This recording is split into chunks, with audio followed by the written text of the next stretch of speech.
পৃথিবীর যেখানেই মায়ের খাচ্ছে দেখবেন মুসলমান মায়ের নিচে আছে, উপরে মুসলমান নেই, তারপরেও পৃথিবী বলবে মুসলমান সন্ত্রাসী। আমাদের অনেক মুসলমানকে তারা কনভিন্স করে ফেলেছে, অনেক মুসলমানের সন্তান কনভিন্স হয়ে গেছে, হ্যাঁ তাই তো, মুসলমানরা অনেক অশান্তি সৃষ্টি করে। দুইটা বিশ্বযুদ্ধ তো মুসলমানরাই করেছিল না? মুসলমানরা না? কত মানুষ মারা গেছে দুই বিশ্বযুদ্ধে? কত মানুষ? 100 মিলিয়নের বেশি মানুষ হত্যা করা হয়েছে দুইটি বিশ্বযুদ্ধে। মুসলমানরা করেছে। মুহাম্মদ সাল্লাল্লাহু আলাইহি সাল্লাম তার আদর্শকে পৃথিবীতে প্রতিষ্ঠিত করতে গিয়ে 27টি যুদ্ধে তাকে সশরীরে অংশগ্রহণ করতে হয়েছে। 27টি যুদ্ধে, 27টি যুদ্ধে তিনি অংশগ্রহণ করেছেন। এই সকল যুদ্ধে যত মানুষ মারা গেছে সবগুলোর যোগফল কত জানা আছে আমাদের কারোর? মাত্র 1000 মানুষ। এর মধ্যে 600 জন বিশ্বাসঘাতকতার অপরাধে দণ্ডিত হয়ে মৃত্যুদণ্ডের মুখোমুখি হয়েছে, আর বাকি 400 মানুষ মারা গেছে 27টি যুদ্ধে। কল্পনা নয়, গল্প নয়, বাস্তব। এই জন্য বলেছি সিরাতের বই খোলেন, বিবেক খুলে যাবে। গোটা পৃথিবীতে ইসলামকে প্রতিষ্ঠা করতে গিয়ে মুহাম্মদ সাল্লাল্লাহু আলাইহি সাল্লাম 27টি যুদ্ধে অংশগ্রহণ করেছেন, সেখানে মানুষ মারা গেছে মাত্র 400 মানুষের জীবনের বিনিময়ে 400 মানুষের মূল্য, এটা দিয়ে গোটা বিশ্বে ইসলামকে প্রতিষ্ঠিত করেছেন মুহাম্মদ সাল্লাল্লাহু আলাইহি সাল্লাম। একটা ইউনিয়ন দখল করতে গিয়ে তো 400 বেশি মানুষ মারা যায়। আজকের পৃথিবীর মানবতার সবক দেওয়া মানুষগুলো পাখির মতো মানুষ মেরে যেখানে সমান করে ফেলছে, সেই মানুষগুলোই আবার মুসলমানদেরকে বলে যে মুসলমানরা নাকি সন্ত্রাসী, মুসলমানরা নাকি পৃথিবীতে অশান্তি সৃষ্টি করছে। অথচ গোটা পৃথিবীর যেখানেই মার চলছে, যেখানেই যুদ্ধ চলছে, আপনি দেখবেন অস্ত্রের নিচে তাকালে দেখবেন মুসলমানের চেহারা, আর কোন ধর্মের মানুষের চেহারা আপনি দেখতে পাবেন না। সে আফ্রিকা থেকে নিয়ে বার্মা পর্যন্ত কোথাও আপনি দেখাতে পারবেন না। যুদ্ধ চলছে আর নিচে মুসলমানের চেহারা নাই, একটা জায়গা দেখাতে পারবেন না। এত কিছুর পরও মুসলমানকে গালি শুনতে হয়। ভাইরা আমার, তো মুহাম্মদ সাল্লাল্লাহু আলাইহি সাল্লাম তার জীবন ছিল সবচেয়ে বেশি কষ্টের, সবচেয়ে জর্জরিত। এখনো মুসলমানরা সবচেয়ে শান্তিকামী, তারপরও তাদের সবচেয়ে বড় ব্লেমটা হজম করতে হয়, সবচেয়ে বড় মিথ্যা অভিযোগ তাদের উপরে করা হয়। অথচ মুসলমানরাই হলেন পৃথিবীর সবচাইতে শান্তিকামী, সবচাইতে শান্তিকামী। যেই কোনো বিচারে আপনি উন্মুক্ত মনে যদি বিচার করেন, আপনি দেখবেন যে পৃথিবীতে কোনো গণহত্যার সাথে পৃথিবীর ইতিহাসে মুসলমান শাসকদের বহু দোষ ছিল, বহু ত্রুটি ছিল, শতকণ্ঠে আপনি সমালোচনা করতে পারেন। আজকের বিশ্বের মোড়লরা যেভাবে গণহত্যা করছে, পাখির মতো নির্বিচারে মানুষ মারছে ফিলিস্তিনের মাটিতে, আজকে পৃথিবীর বিভিন্ন প্রান্তে তারা যেভাবে মানুষ খুন করছে, সেই মানুষগুলাই যখন কোনো ভিডিও ফুটেজে দেখেন ফেসবুকে, ইউটিউবে, তারা হেলিকপ্টার নিয়ে তাদের সেনাবাহিনী গিয়ে একটা গর্তে, কোনো একটা ড্রেনে কোনো কুকুর ছানা পড়ে গেছে, একটা বিড়ালের ছানা পড়ে গেছে, সেটা উদ্ধার করার জন্য তারা লেগে গেছে, আপনি তখন বলছেন ওয়াও, কত মানবিক তারা। সেই তারা যখন কুকুরের জন্য বিশাল বড় হসপিটাল করছে, আপনি বলছেন কত মানবিক তারা। অথচ এরাই নির্বিচারে পাখির মতো মানুষ হত্যা করছে। এবং অনেক সভ্য দেশ আছে যেই দেশে শুধু ফিলিস্তিনি নির্যাতিত ফিলিস্তিনিদের পক্ষে পতাকা নিয়ে আপনি রাস্তা বের হবেন, রাষ্ট্রের আইন অনুযায়ী আপনি অপরাধী বিবেচিত হবেন। এখনো আছে, এই সভ্য পৃথিবীতে আছে। তো যাই হোক, প্রিয় নবী সাল্লাল্লাহু আলাইহি সাল্লাম যে দিন রেখে গেছেন, এখানে মুসলমান কোণঠাসা থাকবে, এটাই স্বাভাবিক। আমার কথা গেছিল সেখান থেকে যে অনেক বন্ধু বলে কেন মুসলমানরা এত মায়ের খায় যদি ইসলাম সত্য হয়। হ্যাঁ, ইসলাম সত্য যে তার প্রমাণই এটা যে মুসলমানরা মায়ের খাবে। মুসলমানরা কখনো জুলুম করবে না, জুলুমের শিকার হতে পারে, মুসলমান কখনো জালিমের আসনে যাবে না। ব্যক্তিগত পর্যায়ে মুসলমান জালিম থাকতে পারে, সামষ্টিকভাবে, সামগ্রিকভাবে বিশ্ববাসীর উপরে জুলুম এটা ছড়িয়ে দিবে, জুলুমের স্টিম রোলার চালাবে মুসলমানরা সামষ্টিকভাবে, এটা কোনোদিন হয়নি, ইতিহাসে কোনোদিন হবেও না।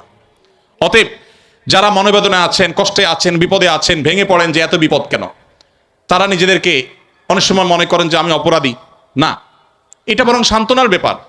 যে যত ইমানদার হবে তার জীবনে যত পরীক্ষা আসবে, তা থেকে তত কষ্ট করতে হবে এবং কষ্টের মধ্য দিয়ে পার হতে হবে। ইমানদারের সাফল্য হলো যে যত কষ্টই হোক না কেন, একভাবে না একভাবে কষ্ট শেষ হবে। কোনোভাবে যদি শেষ না হয়, মৃত্যুর মাধ্যমে শেষ হবে। এরপরে যদি আল্লাহ তাআলা আমাকে জান্নাত অফার করেন যে বান্দা তুমি অনেক কষ্ট করেছো, তোমাকে আমি জান্নাত অফার করছি, তাহলে আমার সারা জীবনের কষ্টের বিনিময়ে অনন্তকালের জান্নাত পেয়ে গেলে এটা নিশ্চয়ই লাভজনক ডিল। ভাইরা আমার, দুঃখ বা কষ্টে যখন থাকি তখন আমরা সাধারণত এই বিষয়গুলোকে এভাবে অনুভব করতে পারি না, একটু কষ্ট হয়। যখনই আমি দুঃখে পতিত হব, আমাদের নবীজির কথা স্মরণ করব যে তার চাইতে দুঃখে কেউ ছিল না, সবচেয়ে কষ্টে ছিলেন, কিন্তু তার চাইতে সাকসেসও পৃথিবীতে কেউ ছিল না। ইন্টারেস্টিং বিষয়।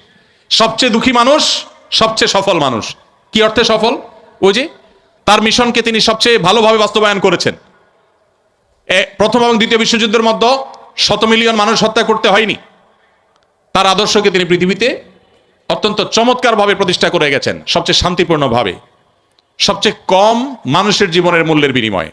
তো অতএব কষ্ট যখন হবে আমাদের সবর করতে হবে ওই কথা চিন্তা করে। আমাদের সমাজে একটা কুসংস্কারাচ্ছন্ন বিশ্বাস আছে, উক্তি আছে, এখনো গ্রামে গঞ্জে এমনকি শহরে অনেক মানুষ আছে, কারোর যদি বিপদ আপদ পিছ না ছাড়ে একের পর এক বিপদ লেগেই আছে। দেখবেন অনেকে কমেন্ট করে, লোকটা কত বড় অপরাধী হলে একটার পর একটা বিপদ লেগে আছে, কত খারাপ মানুষ।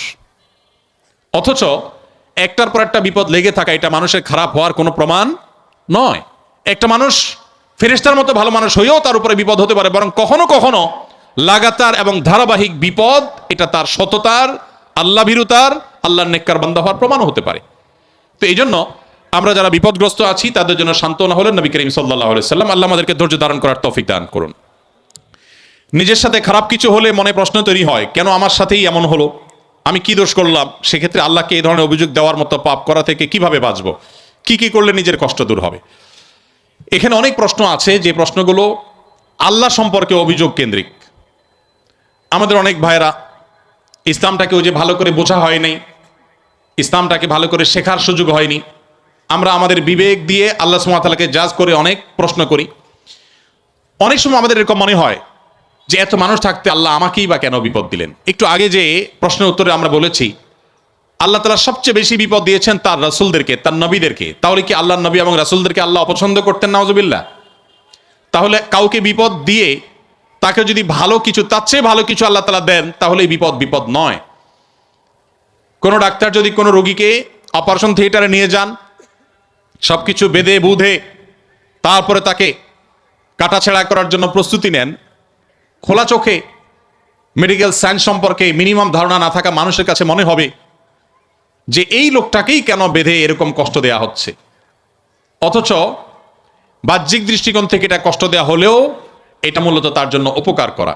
আল্লাহ রাব্বুল আলামিন বান্দাকে অনেক সময় পরীক্ষা করেন, অনেক সময় কষ্ট দেন। বান্দা যখন সেটাকে সবর করতে পারে, হজম করতে পারে, বিনিময়ে আল্লাহ রাব্বুল আলামিন তাকে এমন জিনিস দান করেন যা সে কল্পনাও করেনি।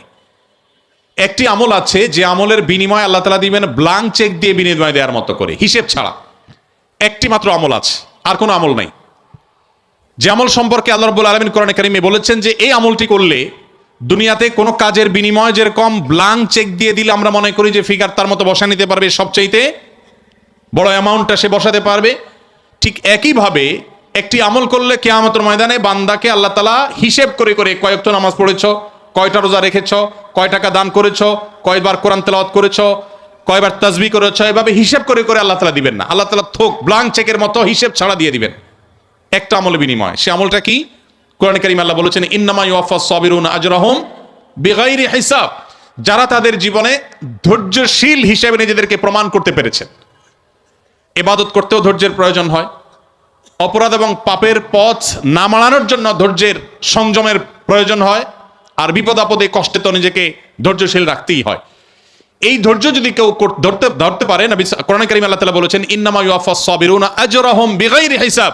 ধৈর্যশীলদের বিনিময় আল্লাহ তাআলা দিবেন হিসেব ছাড়া, ব্ল্যাঙ্ক চেকের মতো। তো এই জন্য নিজের জন্য খারাপ কিছু হলো, নিজের কোনো বিপদ হলো, আর তখন আমি মনে করলাম আল্লাহ আমাকেই বা কেন দিলেন। আল্লাহ আপনাকে ভালোবাসেন, সেজন্য আপনাকে তা দিয়েছেন। এটি আমার কথা নয়। নবী সাল্লাল্লাহু আলাইহি ওয়াসাল্লাম বলেছেন ইন্নাল্লাহা ইযা আহাব্বা কওমান ইবতালাহুম।